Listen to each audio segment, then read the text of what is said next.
Bismillahirrahmanirrahim. Alhamdulillahi Rabbil alamin. Wal aqibatu lil muttaqin.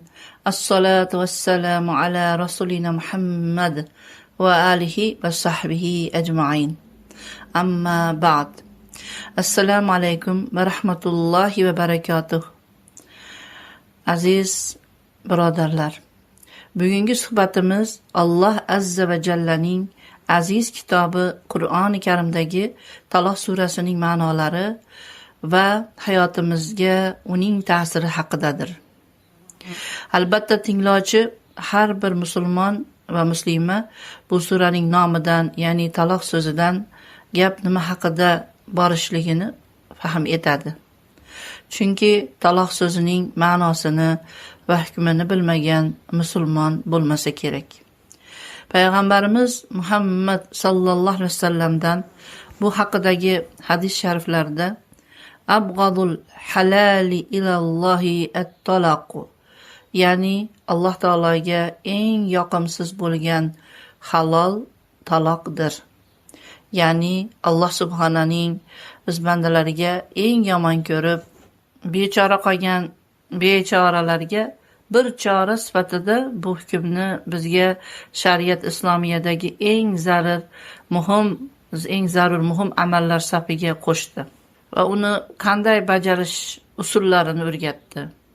Taloq hukmini asrlar davomida ummatning fiqh olimlari o'z kitoblari orqali bizlarga o'rgatib kelishmoqda.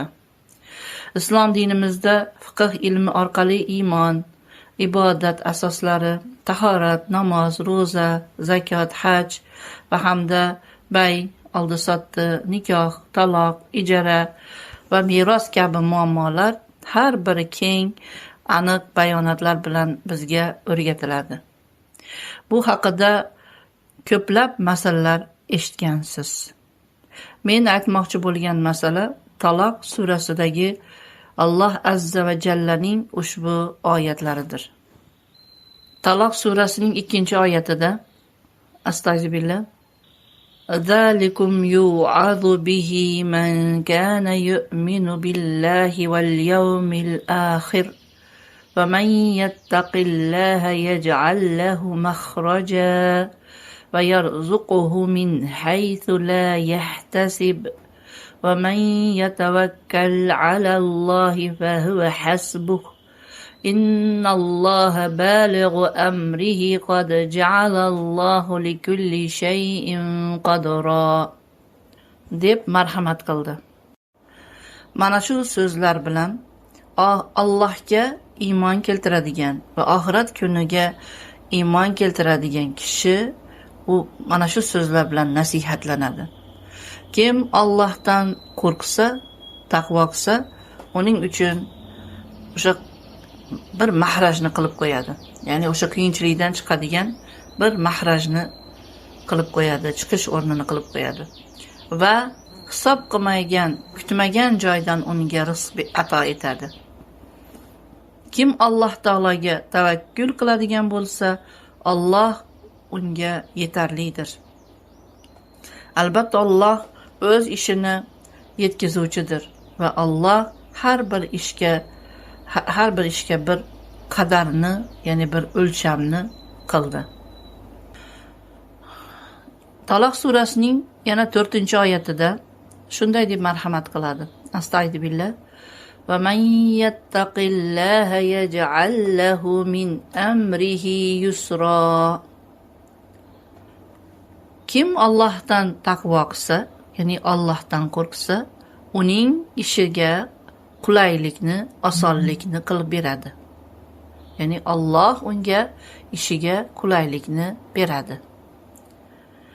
Yana 5-oyatida astagfirullah zalika amrullohi anzalahu ilaykum va man yattaqillaha yukaffir anhu sayyiatihi va yu'zim lahu ajra. Ma'nosi mana shu Allohning buyruqlari, uni sizga nozil qildi. Kim Allohdan taqvo qilib qo'rqar ekan, uni yomonliklarini o'zgartirib qo'yadi. ya'ni sayyoatlarni, taqdirotdagi yozilgan yomonliklarni o'zgartiradi va unga buyuk ajrni beradi. Ushbu oyatlar birin-ketin qayta Taloq surasida takrorlanishidan ma'lumki, kimki taloq hukmida, ya'ni ushbu so'zni aytayotib, keyin afsus yesada, oilasi, bolalari ko'ziga ko'rinib, g'azab, nafrat ichida qilib qo'ygan ishiga pushaymon bo'lsa-da, farzandlari ko'p bo'lsa-da, Alloh subhanadan qo'rqishlikka va bu holatda ayniqsa 3 marta yoki 3 so'zi bilan ishlatilganda Allohdan qo'rqishga chaqirilyapti. Ya'ni kimki bunday holatga tushib qolsa, rizq Allohdan ekanligini bilsinlar va Allohga tavakkul qilsinlar. Ya'ni bolalar yetim bo'lsa-da yetim bo'ladi deb yoki quda anda tanishlar oldida yoki yoshi bir joyga borganda ajrashishlik uyat deb qandaydir bir bahonalar bilan yana nikohini davom ettirib yashayotganlarga Alloh subhana, agarda Allohga va oxirat kuniga ishonsangizlar, Allohdan qo'rqinglar. 3 taloqdan so'ng rizqim, obro'yim nima bo'ladi deb nafsingizni o'ylab, oxiratni unutmanglar. Agarda Allohdan qo'rqsangiz, u sizlarni qiyin tor o'rinlaringizdan yaxshilikka o'zgartirib qo'yadi deb marhamat qilyapti. Rizq o'zidan ekanligini aytayapti. Va bu sura nihoyasida ham astag'firullah va annalloha qad ahata bi kulli shay'in ilma deb surani tugatyapti. Ya'ni bu taqdir va ilm egasi o'zi Haq subhana ekanligini va ugina har bir narsani ilmiga ega ekanligini bildiryapti. Shu o'rinda bir voqeani sizlarga eslatmoqchiman. Bir kuni bir shayxning arab tilidagi bir da'vatini eshitdim. U qiyomat kunida Muhammad sallallohu alayhi vasallamning 70% ummati valadi zino holatida bo'ladi dedi. Ya'ni valadi zino holatida tiriladi dedi. Ya'ni 180 safda valadi zinolar safida bosh ko'tarib turadi dedi. Men bu so'zlarni eshitib dahshatga tushdim va juda ko'p o'ylandim va bu so'zni keyin yoshim o'tib tushundim. Chunki oxirgi paytlarda yer yuzida zino oshkor tus oldi. Ilgari fahsh maxfiy holatda bajarilsa, uyat sanalsa, bugungi kunlarimizda internetning hamma sohalarida ochiq ravshan reklamalar va fahshga undovchi kuy-qo'shiqlar, raqslar va o'z badanini butun jahonga yalang'och va yarim yalang'och holatda ko'z-ko'z qilishlar va behayo so'zlar bilan aniq ravshan zinoga chaqirishlar juda ko'paydi. Ilgari musulmonlar ko'p bo'lgan sharq xalqlarida tariximizda bo'lmagan buzuqliklar endi butun musulmon xalqlarini, shu jumladan o'zbek zabon bo'lgan, ya'ni o'zbek millatlarini ham egallab oldi. Ular orasida Qur'oni Karim nozil bo'lgan eng afzal zot payg'ambarimiz Muhammad sallallohu alayhi vasallamning qarindoshlari bo'lgan arablarniku aytishga til ojiz. Ya'ni buni dunyoda bugungi kunda eng fahsh, xunuk raqslar, hattoki televideniyadagi diktorlar, bir jiddiy ko'rsatuvlarni olib borayotgan diktorlarni liboslari ham yotoq kiyimlarda chiqqanligiga mana o'zingiz guvohsiz.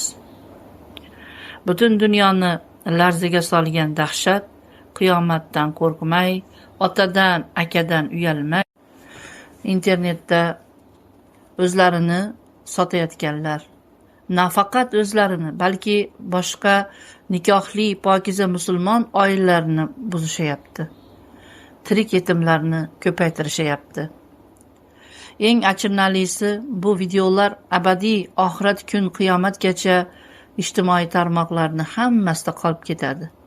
Va bu fohishalar o'lganlaridan keyin ham qarib tavba qilishgandan keyin ham bu shu tarmoqlarda saqlanib qolaveradi va ular tor qabr ichida qorong'ulikda yotganlarida ham qabr azobiga duchor bo'ladilar.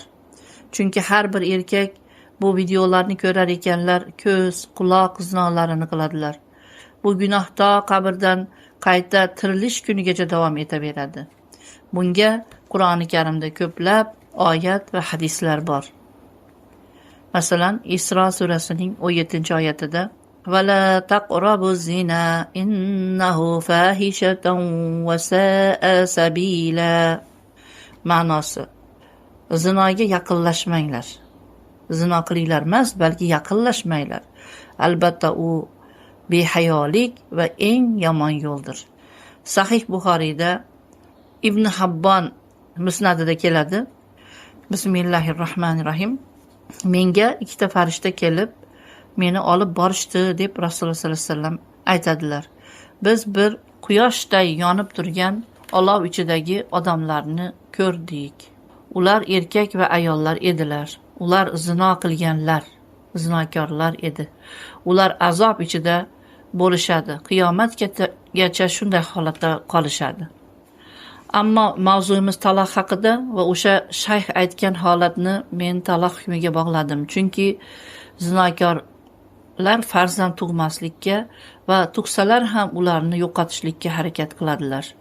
Kamdan kam holatda bola qilib bunday bolalar boqiladi. Ammo taloq hukmini o'yin qilib, yana nikohda davom etib farzand ko'rishlik bu zino mahsuli harom hukmidadir. Ichib, bilmay bu so'zni og'ziga olibdi, g'azabda deb qo'yibdi degan so'zlar bu o'zini o'zi aldashdir. Alloh subhana Baqara surasida marhamat qilib aytadi: Astagfirullah va ma yaxda'una illa anfusahum. Ular Allohni hech qachon alday olmaydilar, balki ular o'zlarini o'zlari aldaydilar. Taloq hukmining insonlar hayotiga qanday zararlari bor va taloqning qanday foydalari bor, bilasizmi?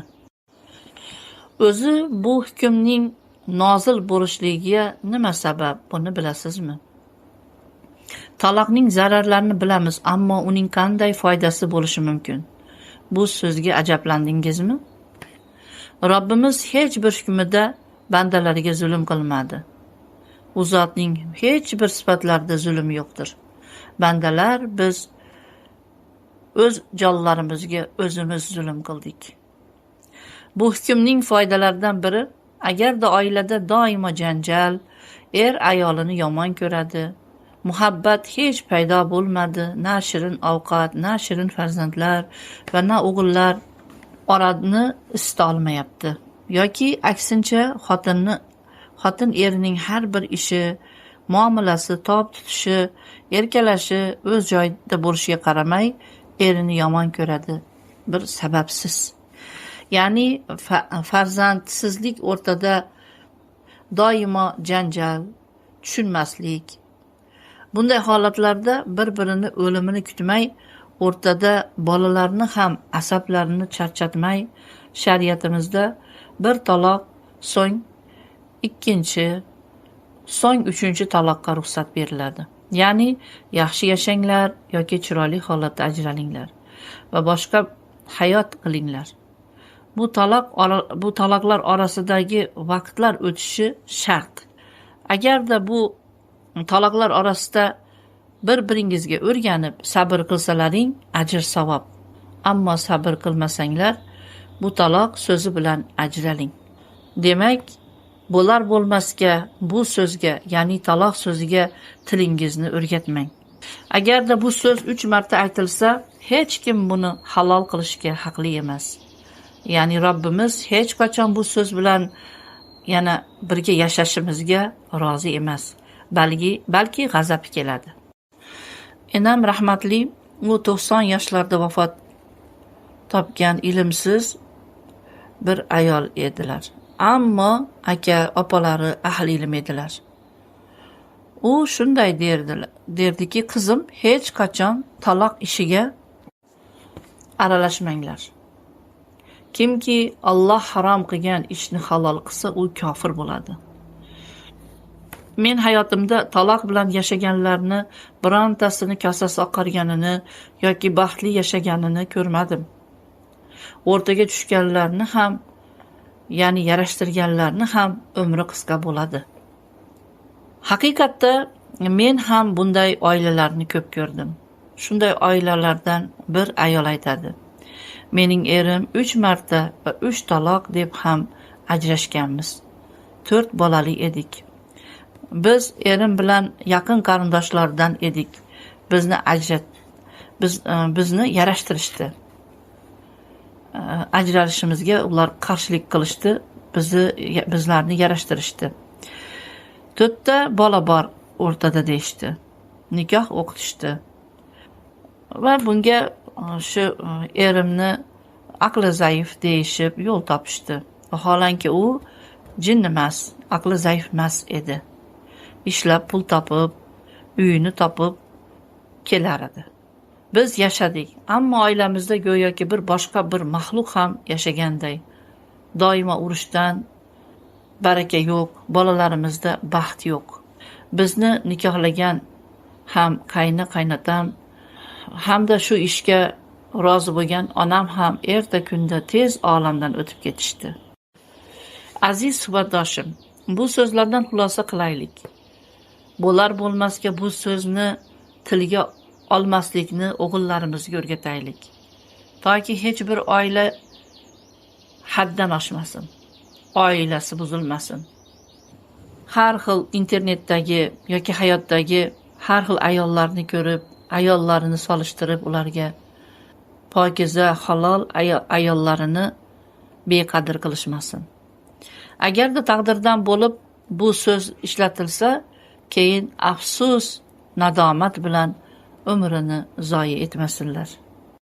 Agarda taloq so'ziga majbur bo'lingan holatda yana keyin nikoh o'qitib 3 taloqni halol qilishmasin.